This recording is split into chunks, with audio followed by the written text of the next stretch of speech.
What happens at laser tag never stays at laser tag. Laser Unfocused Tag Talk. Laser Unfocused Tag Talk. I feel like you could be like in Ghostbusters or something. Oh my God, you have got some stories. Let's talk about laser tag. Who knew you were a laser tag legend? Time to get laser unfocused. Tag Talk with Tivia.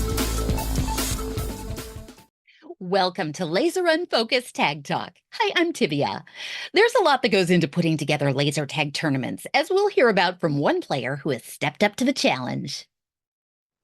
So today I'm being joined by Thomas Provitt, aka Mahogany Woods, who is coordinating this weekend's Laser Storm draft tournament that's going on at Skyway Laser Storm. How's it going? It's going well. How are you? Very good. I understand that you are at Skyway as we speak, getting all the things together with George Raptis, the owner out there, and gearing up for a fun event over the weekend that I look forward to joining you for. That's right. Yeah, just the hustle and bustle of last minute prep and making sure everything is tied up in a good little bow and ready for everybody to come have fun. That's terrific. Now, one of the questions that I get asked a lot by laser tag operators is how to start and run successful leagues and tournaments. And Laser Storm has got one of the longest running scenes. They've had a continuous national tournament going since 1997, and that is in no small part due to keeping up local community interest in events like the one that you're coordinating. And I would love to know how, first of all, how did you yourself get into tournaments?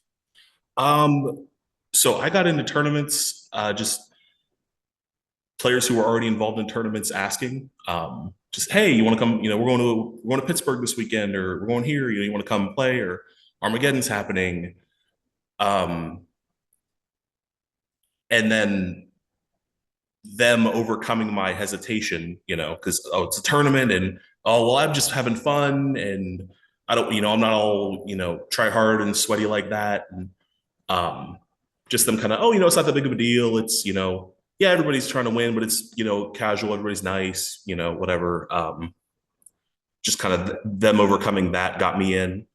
And then once you go and you play, it's everybody's competitive and it's a good energy and everybody's just there having fun, playing a little bit of a different version of, what you were doing casually at your center. So the competitive scene can be fun, and it's one big community that is really enjoyable to be part of. And yeah. I've enjoyed getting to know you through the Storm tournaments, through the Armageddon scene. And at this stage of the game, can you ballpark about how many tournaments have you played yourself? Oh boy, not that many. 5. Maybe 30 or 40. We do jump roughly from 5 to 30 or 40. Well, doing the math in my head. So yeah, I played for two seasons back in like 2016, 17. We were doing 2 tournaments or 4 tournaments through the season, and then nationals. So like 10 tournaments there, and then stopped playing for a while. I came back kind of after COVID. And we've done the same structure pretty much. So that's another 4 years now, roughly. So yeah, somewhere in like the 30 to 50 range or 40 to 50 range. Excellent. So you have kind of a base of experience underneath you, but this is your first time coordinating a tournament? Yes. Yeah, this is the first time that I've, I don't know how it happened exactly, but everybody was really excited after Armageddon to try Storm. I had a bunch of people approaching like, oh, we had so much fun. We'd love to play a tournament. If you guys want a draft, let us know. We'd love to just get in and, nobody wants to come from a different game, make their own team, and then have to, run up against the wall of 10, 15, 20-year-long players. So, yeah, we always typically do a draft in the beginning of the season, and I was talking to George about it, and I was like, hey, I'll just, run the draft. And so, I already know a bunch of those people a little bit, so it was easy for me to talk to them and figure out kind of what they wanted. And there were people excited about it at our nationals, so it's just like, oh, I'll do it, and then here I am. Well, I think it's great. And I love to play a draft tournament because you end up meeting and playing with people that you might not ordinarily get the opportunity to. So I'm looking forward to this. Maybe you could give us an idea of what can we expect out of the draft tournament and the course of the weekend. So as far as the draft tournament goes, I don't think it's going to be anything too different from what you're used to. I've tapped a few people, asked them to captain a team and draft a team, kind of with the express idea of like, hey, let's get some more balanced teams and mixed up teams than like we might normally do. A lot of times at our drafts, you'll see a pure random draw, which can be chaotic, or somebody will sit down and, okay, these players are this good or this good. And so we'll randomly slide these good players here and then the next level down here. And that kind of works, but can also kind of still be chaotic. So I was like, all right, let's get some people together who have an idea of what they want to do. And we'll try and draft teams, but also kind of work a little bit to make sure that we're mixing it up as well as we can. Mm-hmm. Just because, you get those closer games and everybody can feel like they're contributing, you get a better experience, especially for newer people who, have a lot to learn still. So. And I understand that you are addressing that by having a skills session the night before the tournament. So could you speak to that and the reason behind that? So Saturday. So Storm has a lot of, I don't want to call it nuance necessarily. Like every system has its own quirks and foibles, but Storm is very different from a lot of other games. So I thought it'd be a good idea. Like, hey, let's do kind of an open play on Saturday. Everybody can come in. If you want to just play, we'll be running games the whole night. If you want to learn some of the techniques that we use, I'll be there. A few other people will be there, just kind of coaching people on like, this is how this works. This is how your phaser operates. And when in these situations, we do things like this, or, not to get too into the details of it or anything, but so I got a couple ideas for little skill sessions to sit down with people, and then, okay, you learn this, go play. And then the people who are playing, hey, if you were playing, you want to learn some stuff, come over here while this next game's going in.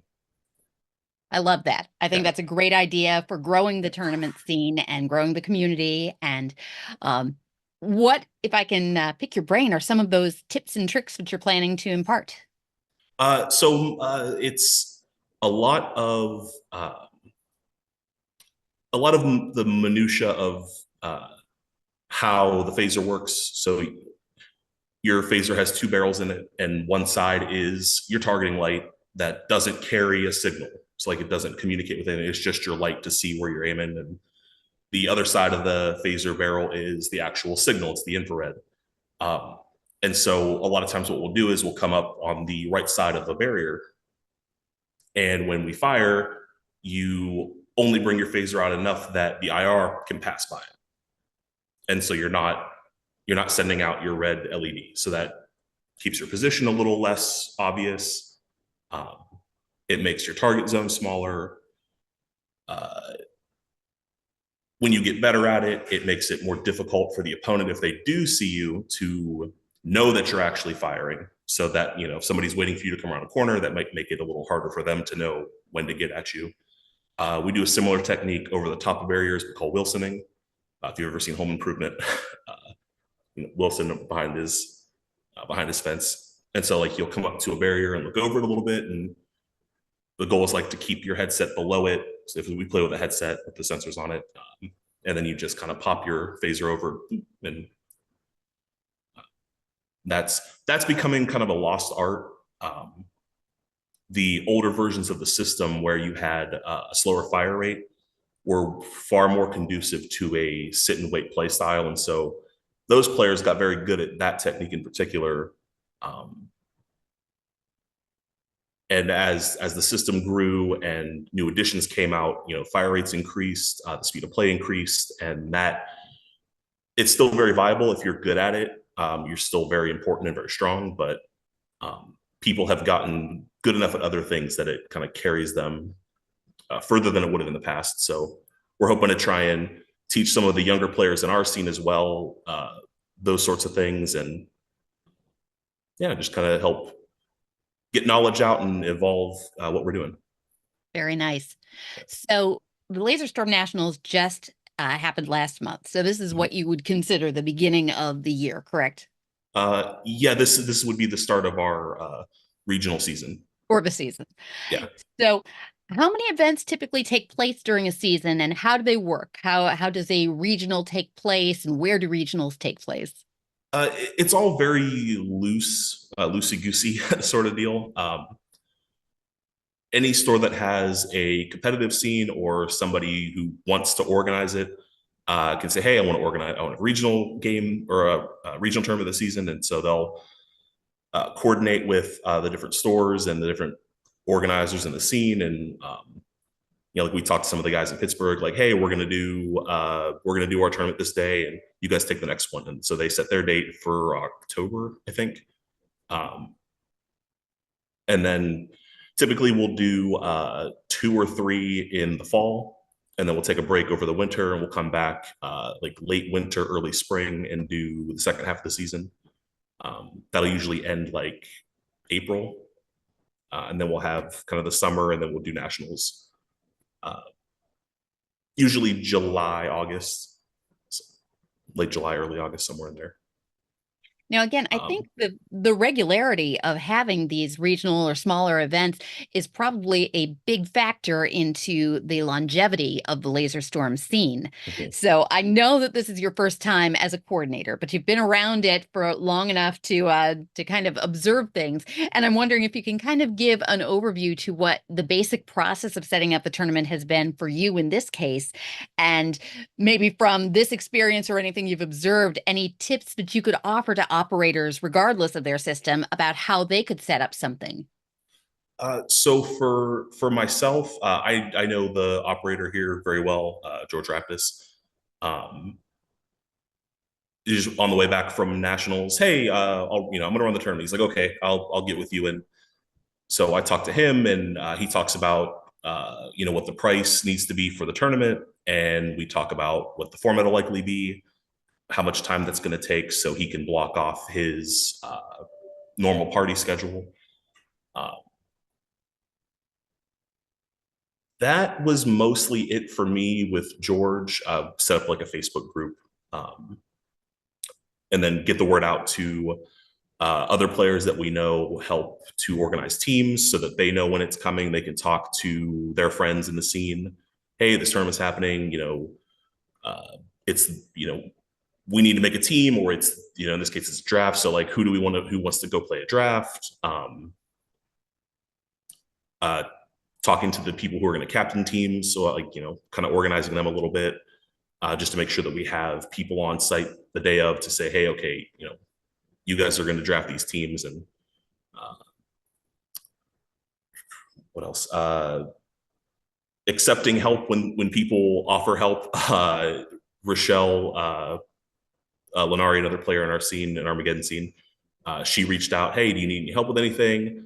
And I was like, yes, talk to people and try and get me a head count if you can, because I know she's friends with a ton of people. So just to make sure we know how many people we're having, what our time schedule is going to be, so we're not surprised day of, and we have way too many people to actually run a tournament. And as far as operators go, it's hard to say if you don't have a scene.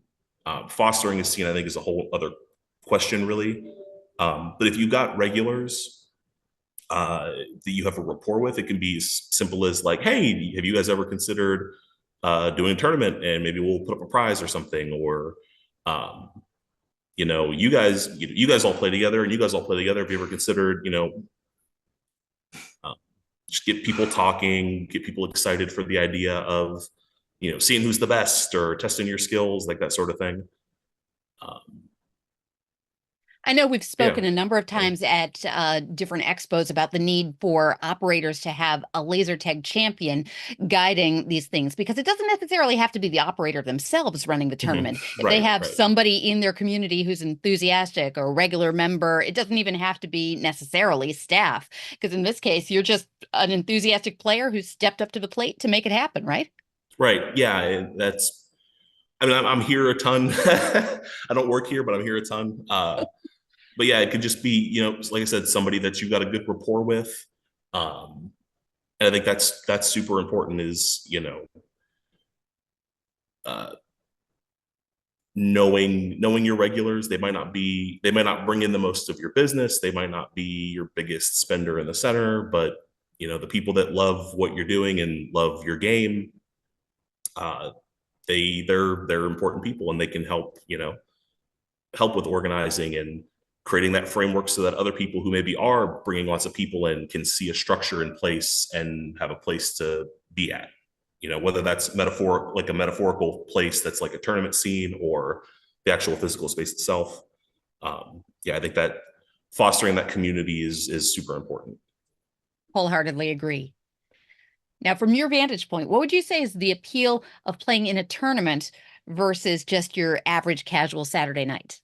Oh man, there's there's not a lot like I've played some sports. I've been a part of different groups and clubs, and the difference between you're playing a sport and you're going to your game versus like I'm part of a league, or you're in a league and you go to your game or whatever, versus being in an event that holds a tournament is just so much more. I don't want to say intense, but kind of intense in a way. Like, you're there. It's one day. You've got one or two shots to go in and do what you do and be done with it. And that's just like, that's it's the juice. It's good stuff. It's taking it up a notch, Yeah, for sure. exactly. It's just a different level of whatever that is, that competitive like drive that you feel, when you're competing in something. Definitely. Yeah, And you can get then a taste of it from the casual play, but the tournament Right, experience, yeah. you're against people who are also taking it up a notch. Right. And then that's the other thing. You're there with those people, and uh, everybody's locked in and excited. Um, that vibe of just being there with other people who share that, not just share that interest with you, but share that level of intensity for it. Yeah, it's tough to explain. It's tough to explain how great that is to be in. Definitely. And I think it's one of those things you have to experience to really get a sense of. But Right. kind of on that topic, I'd love to know, like, are there things that you can look back on now that you've had a sense of what the tournament experience is like from both the player and organizing standpoint? Are there things you wish that you had known when you were first getting into laser tag that you've discovered through your own participation in tournaments? Uh, I think the only thing is I wish I would have started sooner. I hear you. Like going to that first Armageddon. I had my first Armageddon last year. Really? That Yeah, that was the Syracuse. first time. I guess we had met Yeah. at Storm prior to that, but I didn't know that was your very first Armageddon. Yeah. I had met you at. I feel like I met you at a Storm tournament in 2017. That's Like, possible.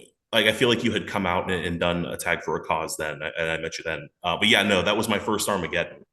And they had asked me about that in 2016. Hey Tom, we do this thing called Armageddon. It's blah blah blah blah. Mhm. You should come try it. I'm like, I don't know, man. I'm just getting into this Storm thing. You want me to come out and a whole weekend and things I've never done before. But yeah, just not knowing how fun it is is something that's kind of blown me away. Uh, Knowing the fun of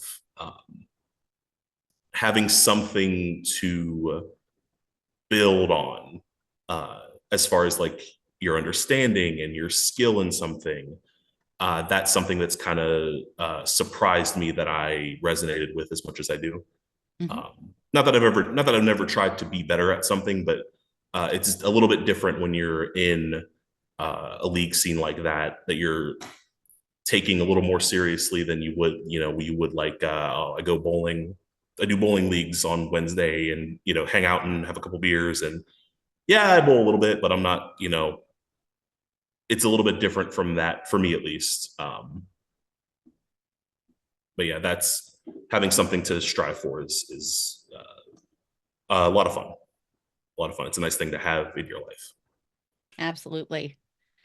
Now, from the other side of the coin, as an organizer here, what's the one thing you wish you knew about coordinating a tournament before you jumped feet first in? Well, my coordination journey is not complete yet, so I'm sure there's going to be. That's fair. I'm sure there will be some surprises relatively soon. I've, like I said, I'm here all the time. Talk to George a lot. I've never coordinated a tournament, but I have been around for a lot of it. I don't think anything surprised me yet, but we'll see. We'll see. Everybody that I've talked to, as far as the people, like I said, people you talk like, hey, we're doing this tournament, and you talk to the people that are community minded who talk to other people. Oh boy, I lost my train of thought. That's all right. There's a lot that goes into this. There is quite a bit. Yeah, nothing's super surprised me just yet. Yeah, I think I'll leave it at that. Okay, fair enough. We'll just hope it's smooth sailing all the way through the weekend. Fingers crossed. Fingers crossed. But yeah, I have faith. I have faith. Everybody, I remember what I was going to say. Everybody that I've talked to has been very on board, and excited about the event. Nothing's ever felt like pulling teeth to get things organized or hear from people. So yeah, that's what I wanted to say. Very good. Well, and one thing that you mentioned, Tag for a Cause, which, thinking back, if we met at a Tag for a Cause, that wouldn't have been in 2017, but we may have still met at one of the tournaments. But Tag for a Cause is going to be one of the things I'm excited about, is that we're incorporating Tag for a Cause to benefit the Epilepsy Foundation. And that was a cause that was actually requested by some of the laser tag players in our community. So we're going to be doing some fundraising at the same time that the tournament is going on. So I'd love to know what your thoughts are about laser tag being a vehicle to doing something positive and fundraising and making a difference for the community. I think it's cool. I remember the first time you were doing a 5K, 5K of play or something like that. I can't remember the details. It's evolved over time, but yes, that was the original concept. Started with the concept that maybe you pledge that you'll do 5 kilometers of laser tag within the arena. Right. And I still encourage that, but regardless, the donating to the cause has kind of become the bigger focus for what we do. And we're going to have a special high score challenge in between the elements of the tournament. So between the round robin and the finals, we'll take a little break and do a couple of special Tag for a Cause games for anybody who chooses to be involved in that. So it's a way to kind of combine the laser tag element that we're already there for with fundraising for an important cause. Yeah, and I think that's super cool to be able to take this thing that we're doing that's, ostensibly just running around, yelling and shooting at each other, and turn it into something a little more meaningful, raise awareness that, for something that we feel strongly about, raise some money to help research or getting people things they need. I think that's really cool. Well, I'm excited about that. And so for anybody who wants more details about how we tag for a cause, you can find info at TiviaChickLovesLaserTag.com. And do you have any final thoughts about this weekend's draft tournament? Anything you'd like to share about it? I think we've covered most of my thoughts and most of kind of what's happening at the event. I'm really excited for the skills day. I think that's going to be a cool little, cool opportunity to hang out, chit chat. So you don't get a lot of that all the time at tournaments. Agreed. I love, learning new things, teaching new things. I'm excited for that. Yeah, I don't know. Laser tag's fun. People should play laser tag, and I'm excited to play some this weekend. Love it. Me too. I can't wait to see you guys there. And I want to say big thanks to George Raptis at Skyway Laser Storm for hosting the event at his arena. And, I always like to wrap up with a little bit of rapid fire tag talk. Quick questions at you, quick answers back. Are you game for that? Okay. I think I can do quick answers. I'll try my best. Okay. Quick off the top of your head, favorite tournament you've ever played? Favorite tournament I've ever played? The zone portion of Armageddon last year. All right. Yeah. Got to ask why that is. That blew my mind. They were, you 3 teams in an arena? That sounds like chaos. And it was chaos and it was beautiful. And I watched Swaz clear a base on his own twice, which was, I've never seen anybody in Storm do anything to that magnitude and ever. So that was, it was super fun. I saw a bunch of crazy stuff that I feel like I'll never see again. That's my. Awesome. What's the coolest prize or souvenir that you've ever gotten through laser tag? Oh man, the trophies that George made for Armageddon, I love they're like little cube trophies with medallions laid in them. Mm-hmm. That's super cool. It super was super very cool. creative. Love it. I'm not a souvenir person. That's probably the closest I've got. All right.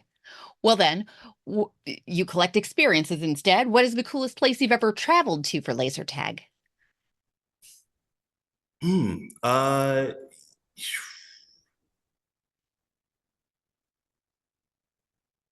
I'll be honest with you, I haven't traveled a whole lot for it. I've done Wisconsin, New York, and that's pretty much it. I think New York was super cool. I had a little adventure. We did Syracuse, and I had a little adventure after that. I took the Amtrak for the first time. Went to Manhattan. That's probably my favorite of the trips I've had so far for that. Awesome. Who's the coolest person you've ever met through laser tag? Gumby Jones. Shout out to Gumby. Shout out to Gumby. Cool is the other side of the pillow, man. All right. Now you have awesome concessions in Warren. What's your favorite snack at the concession stand? Ooh, my favorite snack. The pickle. They got giant pickle, amazing. Absolutely amazing. Okay, we're gonna have to mention that to Slayer. What is your favorite brand of "we never run in the arena" shoes?